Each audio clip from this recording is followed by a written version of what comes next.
Welcome back to Peter Sonic and some early NFL season predictions. Now, this is take two. Something happened where I got a call, and so I just decided to kind of like, I didn't want to edit it out, so I just decided to redo the video actually. But I got a call like in the middle of the video, so I just wanted to do another one on it. Yeah, so I have the Packers coming in first. So we're going to start off with the NFC North, and I have the Packers coming in first. Why? Because if Green Bay can stay healthy, I feel like they will win the division. Now, if they don't stay healthy, I say the Vikings will win. But I have the Packers coming in first now. And also that Week 2 game is going to be pretty interesting. I mean, I feel like the Packers have a decent shot at winning that Week 2 game against the Vikings in their new stadium. I feel like they have a decent shot, actually.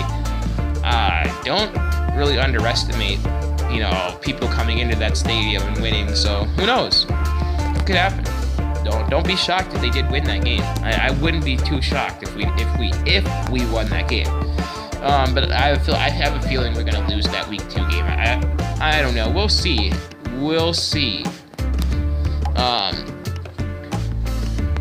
Now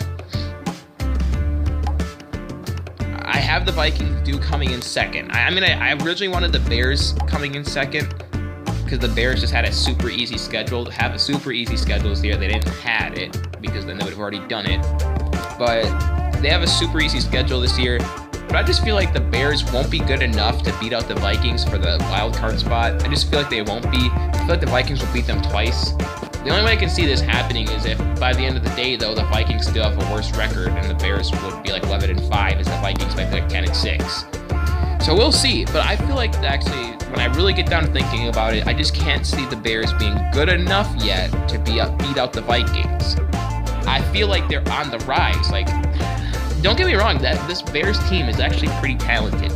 This upcoming season, they are a pretty talented roster. Just my only problem with it is they don't really have a quarterback. I mean, as much as you might want to say Jay Cutler is a decent quarterback, he's not even decent. He actually got better as of last year. I ain't gonna lie, he didn't throw as many interceptions, but he still threw crucial interceptions. If he can stop doing that, then maybe I'd call him a decent quarterback, but he throws so many crucial interceptions. In fact, he has the number one he has more touchdowns than any Bears quarterback. Isn't that kind of funny? Like, this guy throws so many interceptions, but he has the most touchdowns out of any Bear quarterback. Isn't that funny? That's funny. I'm not even joking. I mean, it's basically Brett Favre in the making. Like, he has so many interceptions, but he has like so many touchdowns that you don't even care about how many interceptions he has. You care when it happened, of course, but you look back on it, you're like, man, I don't even know why I never criticized this guy throwing this fucking many interceptions.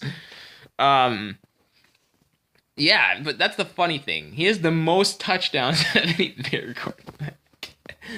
It makes me laugh because it's funny. Like, how many times is Cutler gonna do awesome things, but never ever be able to live up to the standards of these awesome things?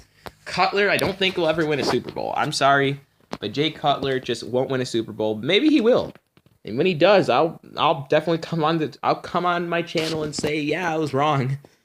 But I don't feel like this Bears team is talented enough to win, these important games. I feel like they're not going to have teams like the Panthers or anyone else this year. The only tough teams on their schedule will be like the Vikings and Packers and possibly the Lions, since the Bears don't do good against the Lions. The Bears are like the Packers. They do good against all the other NFC North rivals, but they don't do good against the Packers. The Bears the Bears haven't been good against the Packers in so long. Like, yeah, sure, they beat us on Thanksgiving in Lambeau, but you just got to look at it like this. Jay Cutler is 2-11 against the Packers, and that's counting the Lambeau victory. So 2-11 against one team, and the funny thing is he's getting paid Aaron Rodgers money when he's only beat him 2 times. Like, isn't that kind of funny? But I feel like, yeah, the Bears, they just won't be good enough to beat out the Vikings. Now, the Lions, don't sleep on the Lions. I'm not even going to lie. You don't know this. You might think, because Calvin Johnson's gone, this means it's going to be...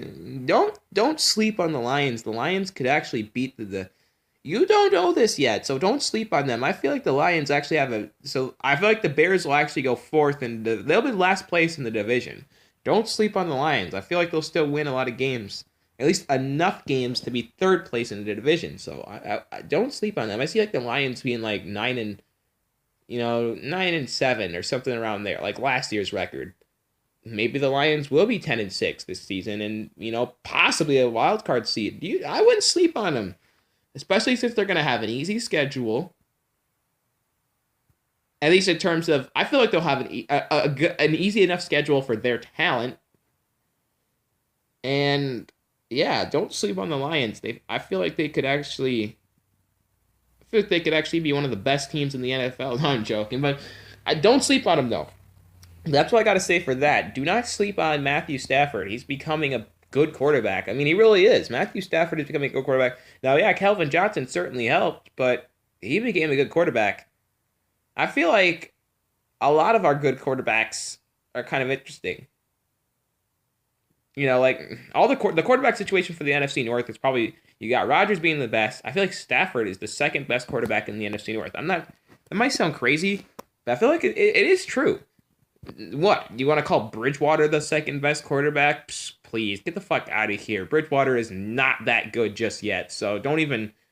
No, he's not. No, he is not. I refuse for anyone to tell me that. I'd say you don't know football then.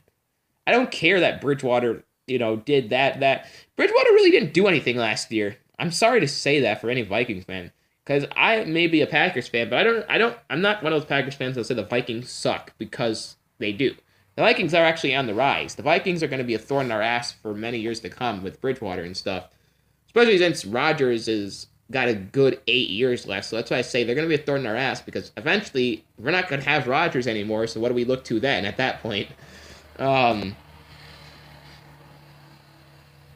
But yeah, Bridgewater didn't really do much of anything last year. He ranked pretty low in terms of like quarterbacks, yards, and touchdowns. I think he had 15 touchdowns last year. That's pretty low for like a long time. And a lot of that is because of Adrian Peterson. Don't get me wrong, I'm not knocking Bridgewater's talent. I think he's very talented, but because they don't really throw the ball enough, because they don't like to throw it's the Vikings thing, they have Peterson, so they're gonna run the ball more than throwing. It's just the thing. But I feel like they would have won a lot more games if they simply had just let Bridgewater throw the ball more.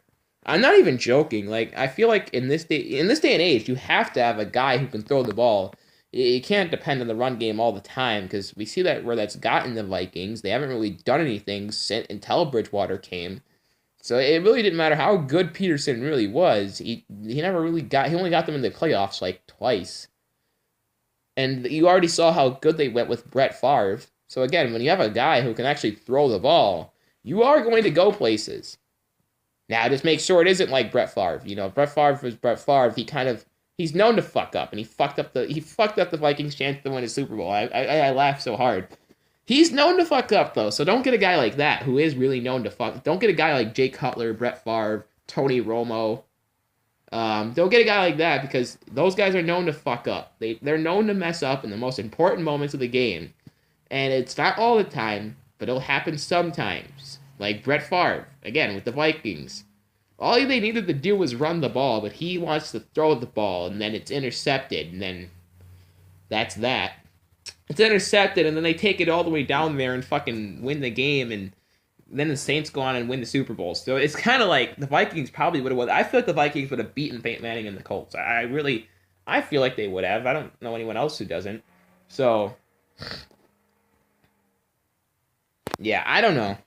That's just my opinion on that. That I feel like, yeah, with the Vikings, they just need to let Bridgewater start throwing the ball more, because as soon as they do that, I feel like they'll really start being Super Bowl contenders, because they got a good defense. They have a well-balanced defense, I feel like.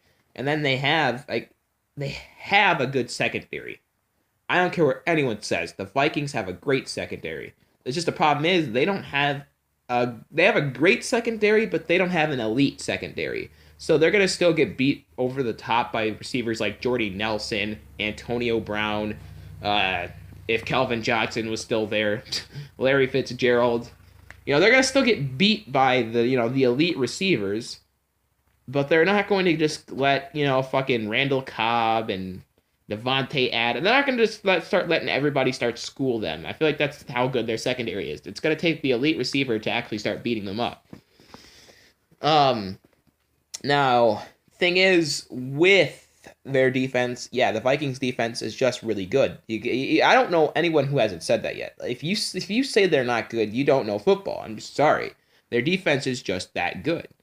Sure. I mean, you gotta look how that defense performed in that Seattle game. I know the weather was very cold and all that. I'm one who says that. I feel like if the Seattle Seahawks had the warm weather on their side, they probably would have crushed the Vikings. I'm not even gonna lie with you. But to be honest, I feel like the game would have been a lot closer. Like, I feel like the Vikings had even if it was warm weather, I feel like the game would have been ended like 24 to 17. It would, or like maybe like 31-20. Something like that. It wasn't going to be like a blowout, but it was going to be like the Seahawks are going to win this in like a good fashion. And I really do feel like maybe the game was a bit rigged. I'm not even going to lie. Maybe it really was, because you don't want to have the Vikings, these fucking no-name fucks that are probably going to get blown out next week. Lose. You don't want to have these fuckers that are going to get blown out next week, lose to like the, win against the Super Bowl champions, the golden team of the NFL, the Seattle Seahawks. But then again, we all knew it. It was Peyton Manning's retiring year, and Peyton Manning was going to win. So that's that. He was the golden boy of the NFL, so he had to retire. They had to give him the win. He is the golden boy of the NFL. I'm not even going to lie. So I feel like if the Panthers, if Peyton Manning was not retiring, the Panthers were winning that game. They were the better team. I'm not even going to lie. They were the way better team. I don't even care what anybody says. Like, as much as I don't really like Cam Newton at times I don't. He's really show-offy, but you know what? That's fine. I don't even care. If he's cocky, he's cocky. You're just going to have to deal with it. That you just got to prove him wrong. That's all you can do. He's cocky for a reason, He ain't cocky because he sucks. So, that's what a lot of people got to understand. A lot of these players aren't cocky because they suck. They're cocky for a reason, guys. So if you get mad, that's meaning, yeah, you're kind of jealous in a way. In a way, I'm just trying to say, I don't get mad when Cam Newton's cocky. As much as I don't like it, it's true. He's cocky because he's good. He's not cocky because he sucks. What player that never does anything is actually really cocky? Nothing. So, yeah, the golden boy of the NFL was not retiring. I feel like the Panthers were winning that game. Now, overall, I feel like the Packers got to work on defense still. We got the offense. I don't want to... Actually, we got to go with an offensive lineman, too. We got to get that offensive line good and better, because they don't have... The Green Bay Packers, and again, I'm a Packer fan, but I'm not afraid to tell it like it is. Our offensive line just sucks. You saw it last year. There's too many guys getting injured on that offensive line. When it happens, look what happens. Rodgers can't fucking throw because he's getting sacked all the time. Nobody can do anything, and we'll just keep losing the fucking division. Now, I think if we get an offensive line, then possibly we'll be set. If we can get some good offensive linemen, ones that don't get injured, ones that are good but don't get injured, because I don't care how good you are. If you keep getting injured every fucking year and out for 5 weeks, you might as well just tear up the contract and say see ya, because something's wrong. Either that conditioning coach for the Packers needs to be fired. I want to know who he is. If anyone knows, post it in the comments. But gosh damn, I want to know who that guy is. He needs to be fired.